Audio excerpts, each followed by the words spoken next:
passer ratings, top 10. You've now risen to a category you've never been at before. Are you aware of that? Are you aware of your stats? Is that remotely meaningful to you? The goal is just to constantly improve. Something we're always working at every position here is just growing. Learning from your past mistakes, growing, and where I'm at in my career. I feel like I should be playing my best football. So,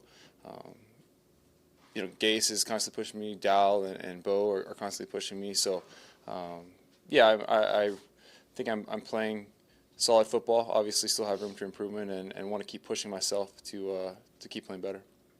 This team has been so different at home and on the road. Any idea why? We all know it's hard to win on the road, but Yeah, that's the NFL. Obviously, something that we need to improve upon. Obviously, haven't played up to our standards on the road. Had a couple opportunities, but haven't been able to finish it off. So, definitely something we look forward to correcting this week. What's the neatest thing that's happened in the 72 hours since Sunday in terms of anyone you hear from, a friend in your past or someone you hadn't heard from in years, saying, hey, about that play? Has there been anything like that in the last 3 days? Nothing too crazy. A lot of people reaching out. A ton of text messages, but nothing too crazy. And how many times have you watched the play? Not that many, actually. I watched it. I didn't see it. I saw it after the game on a little short clip of it, and then watched it on Monday, and I don't think I've seen it since. But it's something I'll never forget for sure. what's the thing that struck you the most? Does anyone need Coach Zimmer? If not, we're going to cancel it. Sorry. What's the thing that struck you the most watching the replay? Maybe something that jumped out at you? Probably Ted being down the field and making the block. I think that obviously was crucial for the success of that play, and for something that you don't really expect the lineman to be that far down the field hustling and making a play. So I think that definitely is what jumped out the most. What can you say about Ted in that play that he wants zero credit for that? He wants to just be remembered as somebody doing his job and making that play unfold.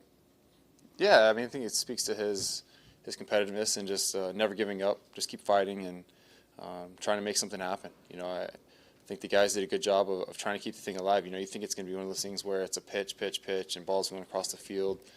But thankfully, KD was able to get around a few guys, had a couple big blocks there. I think Danny kind of chipped a guy, then Ted finished him off, and then KD was able to hit the crease. So just guys just kept fighting and ended up making a play. Ryan, when you took that brief nap in the center of the field after the game, was that exhaustion, exhilaration, relief, disbelief? Was it everything? Yeah.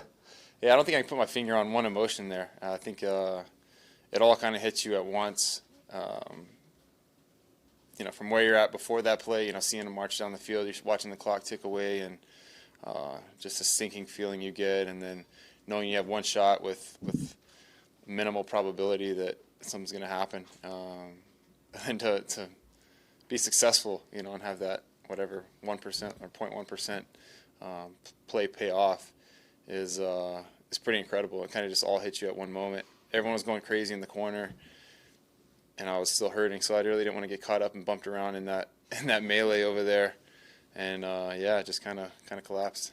Ryan, I interviewed Doug Flutie 22 years after the Hell Flutie play, and I asked him how often does it come up, and he said once a day minimum, even then.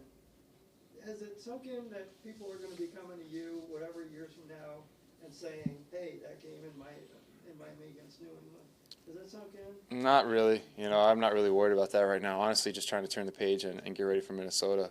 It was a pretty high there, and a lot of hoopla around it. But at the end of the day, we still have a lot of work to do in this season, and we have to be able to turn the page and move forward to Minnesota. So I think actually guys have done a really good job of that, today, and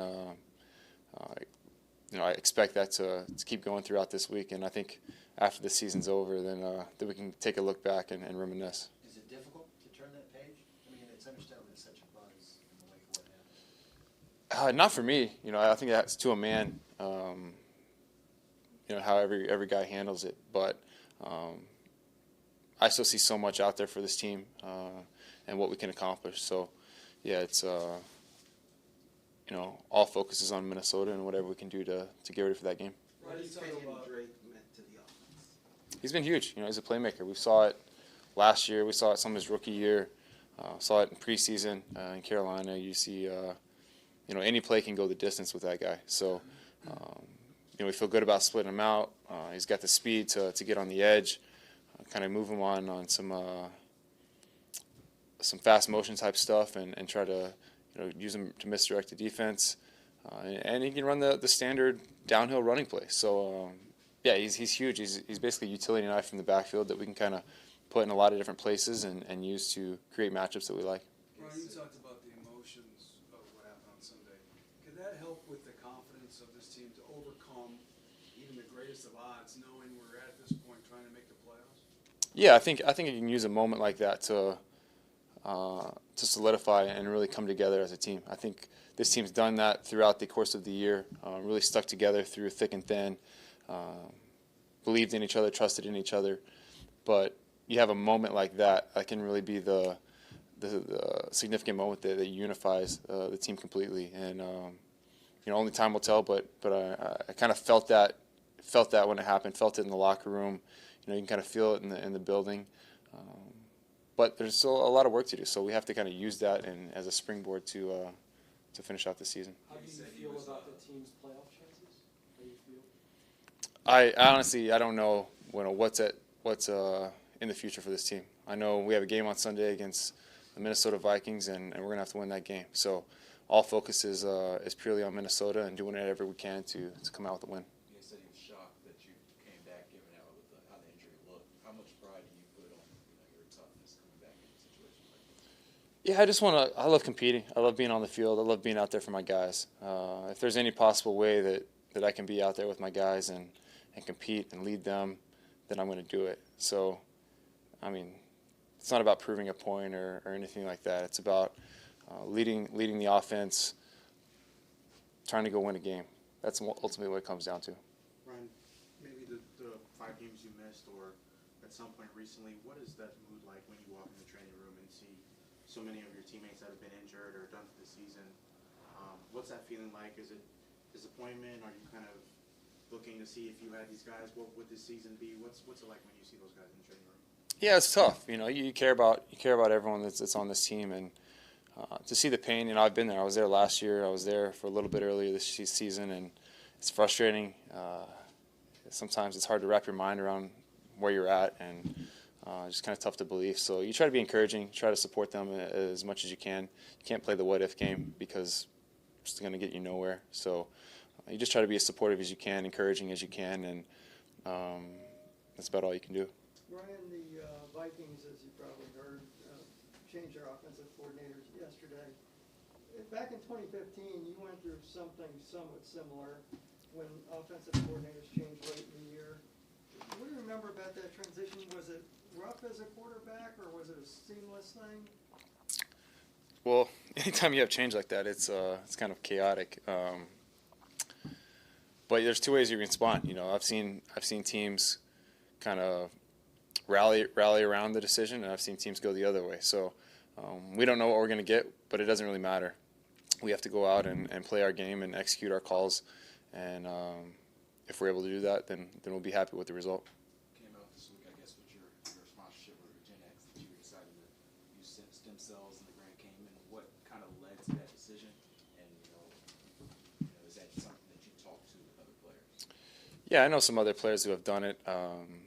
Something I did actually 2 years ago. 2 years ago? I think 2 years ago. Time gets it's like a time warp in football season. Every week feels like a year, but then it goes by so fast. But anyways, yeah, it was a decision I made a while back. I looked at the stem cell thing when I first hurt my knee in 2016, and was looking into all the different choices that were out there, and in the U.S., you're not able to concentrate and grow the cells, and in the Caymans you are. So that was the reason that went with RegenX, and they have the ability to, take it from 3 million to like 300 million cells, and so you have a lot more cells you can use through one aspiration. You can use them on multiple treatments. So, there's the reason for that. Have you asked whether it was an option for the shoulder after you first sustained that injury? Yeah, we looked into every avenue. And was it determined that that wouldn't have helped the capsule injury that you had? It just wasn't the right fit for the right time. Was trying to do everything I could to get back. We did do some other alternative treatments, but didn't make it to the Caymans. Seems like that's something unique, or is that something you had personal interest in, or is it something you kind of learned about, just through looking around? Well, I have a little bit of a medical background. I was a pre-med in college, so I've always been intrigued by medicine and what's out there. And then through the whole process of getting injured in 2016, doctors decided it wasn't having surgery, so then I really started digging on, okay, what can I do to try to help myself as much as I can. And stem cells was one of the avenues that I found, and kind of went down that road and found Regenix, and it's been really good for me. Ryan, what do you make of what Brandon Bolden did in that game Sunday? Brandon came up huge for us. He's a guy who's played well for us on special teams all year long. He's a veteran guy. Obviously, coming from New England, he's played in big games. He knows how it's done to get to the dance, and he's always out there working. He's a fast guy. Obviously, you saw he's big, he's strong, and it's fun to be able to kind of weave him into the offense a little bit, get him out on the field, and kind of use some of his abilities. He did a good job of getting vertical, and you saw the speed on the outside, and then down on the goal line, had good vision to cut it back and get around the outside, and then had the strength to get in the end zone. So definitely a guy who's been big for us all year on special teams, but it was really cool to see him get some burn on offense. Bryce Butler, in the short time that he's been around, what does it seem he does well? Bryce has been good for us. I think you see on the touchdown catch he has really long arms, great range, good size. So he's a guy who can use his size to his advantage, kind of get defenders on his back and extend his arms and make plays. So definitely brings a little bit of a different aspect compared to guys like Jakeem or Albert or Danny. So it's a good changeup for us, and he's done a good job of learning the offense and kind of fitting in, right where we need him to be. Your offense has changed, obviously, because of personnel from early in the season. Would you say it's a different philosophy on offense at all then to what you try to do every week now? Yeah, I think we talked about this a couple weeks ago. I guess maybe after the Bills game, just what the identity was. And, yeah, we've kind of had to change and shift and maneuver throughout the year on who's in the game, who's available. One guy goes down and kind of shift a little bit. Another guy goes down, shift back the other way. So it's not easy to do, but you have to give credit to Coach Gase and his, evil genius mind of just figuring out ways to keep the advantage and keep moving guys around and use guys to the best of their ability. You mentioned a little earlier your pre-med background. Sorry, I'm trying to retract on that a little bit, but have you thought about doing medicine after you're done? Not really. I mean, it's obviously in the off season. I think about what I'm going to do after a little bit, but honestly, I don't put that much thought into it because I feel like I have a lot of football left in front of me and want to do everything I can to win football games. So I'll cross that road once I get there. Thanks, guys. Thank you. Mostly evil.